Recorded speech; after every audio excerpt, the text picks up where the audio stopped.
As a tire technician in a shop that's run by a bunch of tire technicians, I see a lot of things that go on with the tires and brakes along a lot of people's cars.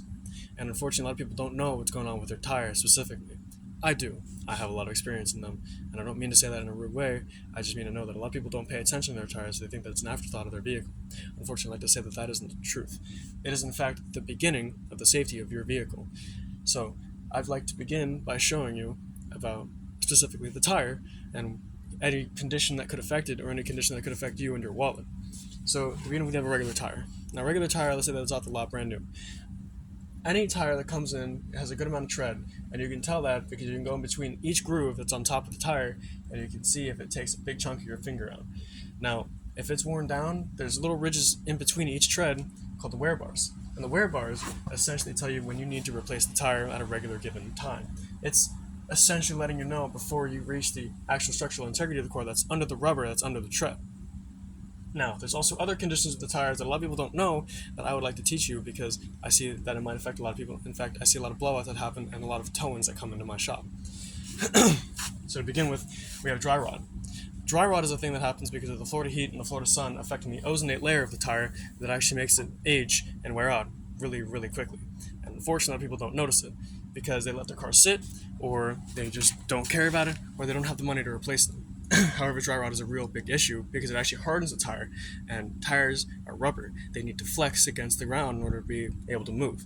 And there's a lot of air pressure in these tires because it's an aluminum rim and a rubber surface. If there's no flex, then something's going to break. And I see a lot of blowouts that happen because of dry rot. So you can tell if your tire is dry rotted because if you look in between the treads, you'll see a lot of little cracks.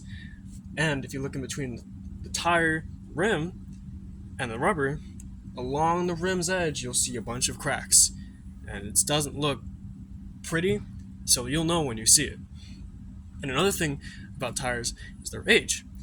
Tire age is actually shown by the end of the DOT number that's on the side. You probably never cared about it enough, and that's okay. Nobody ever has to until they do. Tire age is denoted by their week and year. At a certain year mark, we cannot repair a tire. If you have a tire that has a nail or a patch in it or anything, and it is 5 years or more, we will not repair that tire. And if it already is 5 years or more, I'm pretty sure it's already driven enough for it to have not enough tread for us to repair it to begin with. So, if you have that tire that old, replace it immediately. It is a problem, and it will dry rot or it will blow up on you because you don't want to be driving on old rubber that can't move. So, another thing about tires is structural integrity. If you hit a lot of things, or if a lot of things hit you, whatever it is, doesn't really matter. If it hits you in the tire, well, these aren't indestructible. In fact, it's steel ply and rubber. And the sidewall of the tire, which is not the tread, it's not the rim, it's all of this right here, the nice looking part of it, it actually can affect you negatively if you get hit by it because you can damage the interior structure of the sidewall. And the interior structure of the sidewall is what stops all this air pressure from blasting out. Unfortunately, it's not as strong as the tread, and it's most certainly not as strong as the bead that's under the rim.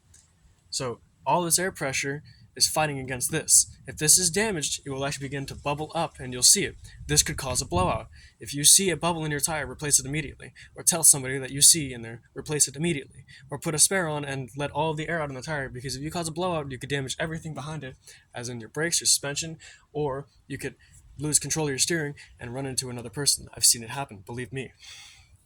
Another thing about vehicle safety that I see a lot of the time that people don't care about is brakes. Now, brakes are costly, brakes are expensive, I understand that, but there's two parts of brakes that you need to pay attention to in order to keep your brakes healthy and capable of stopping your vehicle.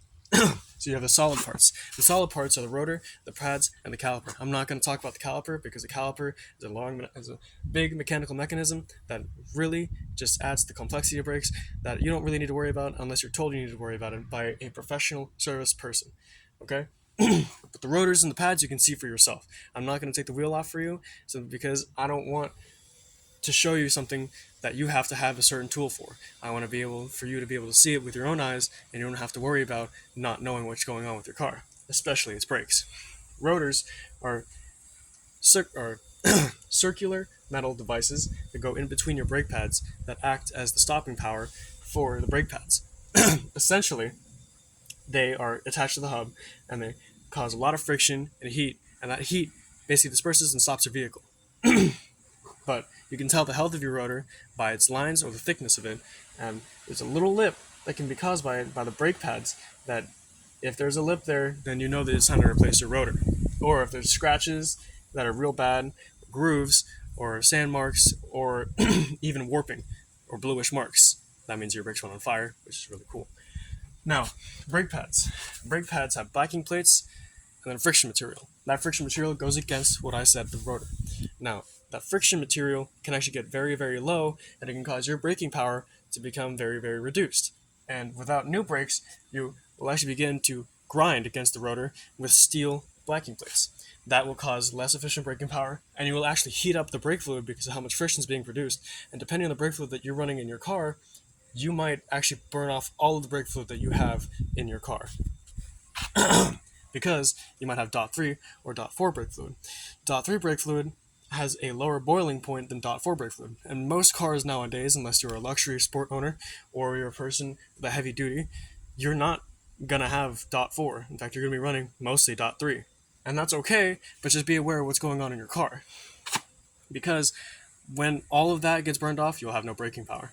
And another thing about DOT3 also has a lifetime, so it will begin to absorb water from the air, and it will begin to age, and just chemical decomposition will make it more capable for it to have effect on your braking. Now, these are just a few things that I've noticed as a mechanic in my shop, and they're really important things that I see that actually affect a lot of people on the road as of now. In fact, you could be driving a vehicle with these little issues or little things that you don't know, and I just want you to be aware of what's going on with your vehicle, especially with its safety and stopping power. Because it's okay if your car doesn't go, but it's not okay if your car doesn't stop. So just keep in mind the little advice that I've given you about your tires and about your brakes, so that way you're aware of your service bills and everything else, and of your general knowledge about your automotive maintenance. Thank you for listening. Have a great day.